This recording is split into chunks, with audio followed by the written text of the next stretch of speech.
How to set a monthly budget in Money Manager. In this video, I'm going to show you how to set a monthly budget in the Money Manager app. If you're trying to get better at saving or just want to keep your spending in check, setting a budget is the perfect place to start. So let's walk through it step by step.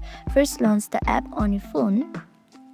Now at the bottom of the screen, tap this Start tab, tap on it.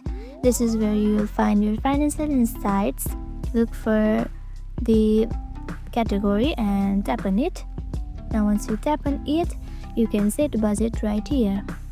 Enter your total monthly budget amount. Once you enter it, just hit save right here.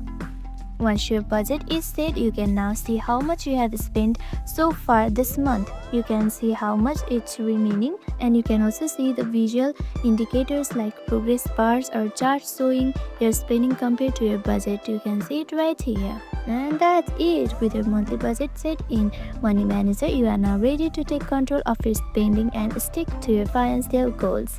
If you found this video helpful, make sure to give this video a thumbs up and subscribe for more tips and tutorials. Thank you for watching.